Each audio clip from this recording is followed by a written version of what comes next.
Bonjour à tous, on se retrouve aujourd'hui pour installer Python comme prévu.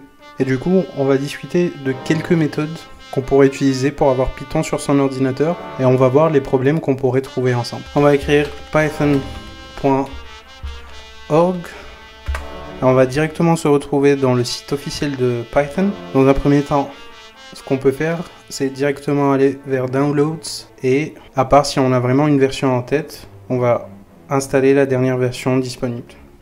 J'appuie ici. Il y a un truc très important qu'on ne doit pas oublier, sinon on va devoir le faire à la main. Et généralement, c'est ce qui cause beaucoup de problèmes pour certaines personnes. C'est de cocher add Python to path. C'est juste une variable d'environnement. Et ça va permettre d'ajouter Python directement, comme ça on le retrouve directement après. Donc install now. 5 minutes later. Et une petite astuce, ça va dépendre exactement du type de script que vous allez utiliser.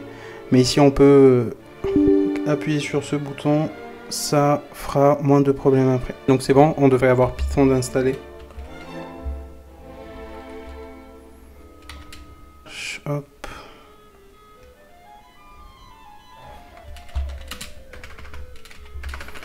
On va tester.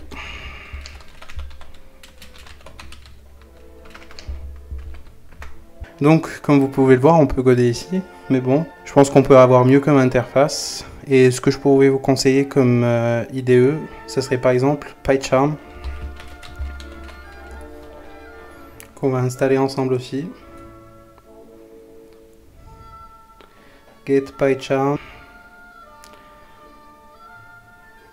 On va prendre la version community. Bon, il y aura un petit peu moins de features, mais bon. Au moins, elle sera gratuite.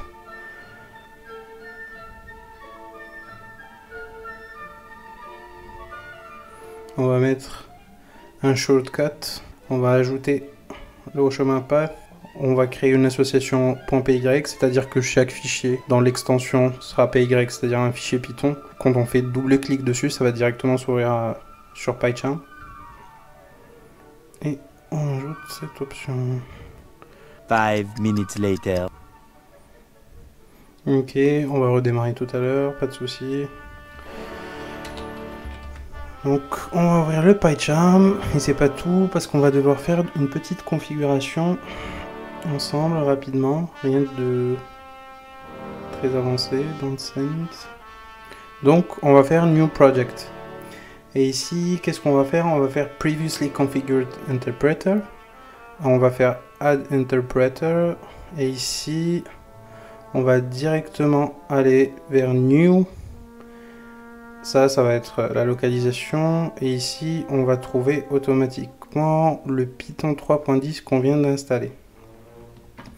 Donc on appuie sur OK. Et ici, c'est en train de... Voilà. Et donc du coup, on retrouve Python 3.10 qu'on est supposé retrouver. Et là, on peut appuyer sur créer. Vous inquiétez pas, vous ne serez pas obligé de tout refaire à chaque fois. Ça sera fait uniquement une fois. Et dès que vous faites, par exemple, New Project, voilà, c'est déjà prêt ici. Donc, ici, ce qu'on va faire, on va avoir un main. Et nous, l'objectif, c'est de tester si tout marche bien. Et on va faire un print hello OneTechman. Pour exécuter, ça va être le run. Et voilà, on voit très bien que ça nous affiche hello OneTechman. Après, vous pouvez aussi utiliser... Visual Code. C'est aussi possible d'avoir ça. Si ça vous intéresse. C'est pas mal aussi.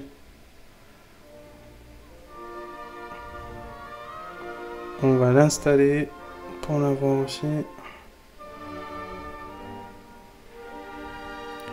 Je comprends. Tac. Créer dans le menu démarrer. Ajout path, créer une icône sur le bureau. 5 minutes later. Donc on va faire New File et on va appuyer sur Jupyter Notebook. Les cellules en cours d'exécution avec Python nécessitent IP kernel. On va faire installer. On va attendre un petit peu. 5 minutes later. Ça devrait être bon. On va essayer de tester. Donc print hello one Techman. On va appuyer sur exécuter. Et c'est bon. Ici, on va pas retrouver le même format que ce qu'on a vu sur PyCharm. Ici, ça va être sous forme de ce qu'on appelle notebook. C'est-à-dire, on va avoir des cases et dans chaque case, un bout de code. C'est-à-dire qu'ici, par exemple, on a le print one Techman, c'est un bout de code. Et ici, en faisant plus Markdown, je vais avoir une autre case. Ça permet aussi de bien organiser le code. Et c'est généralement, on va utiliser ça généralement en analyse de données, en machine learning, parce que ça permet de mieux organiser les données, de créer une forme de notebook qui va résumer à peu près tous les travaux qu'on aura fait. Donc c'est aussi pratique si vous voulez utiliser ça. C'est possible.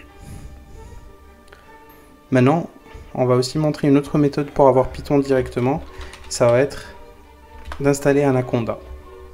Donc on va aller ici, Anaconda Distribution, et on va faire Download. Installer directement. Next, toujours Next. On va faire All Users si vous avez différents utilisateurs sur votre ordinateur.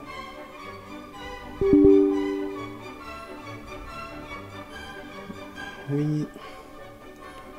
Sélectionner Next.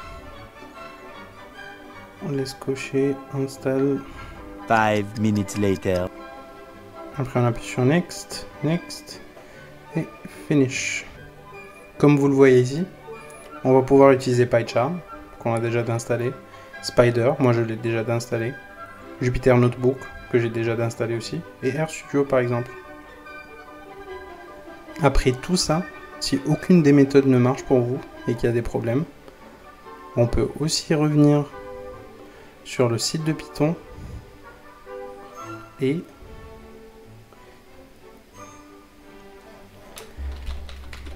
coder ici.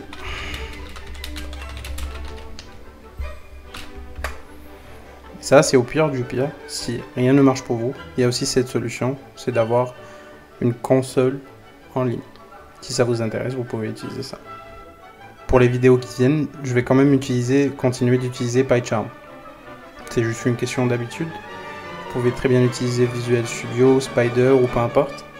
Donc c'est juste si vous voulez avoir la même interface que moi, vous pouvez utiliser PyCharm. C'est gratuit, c'est bien organisé et ça sauvegarde automatiquement surtout. Par exemple sur Spider, ça ne sauvegarde pas automatiquement. Donc c'est déjà bon à voir. Merci beaucoup si vous êtes arrivé à la fin de la vidéo. Vous pouvez liker et partager avec quelqu'un qui trouve des problèmes pour installer Python. À la prochaine.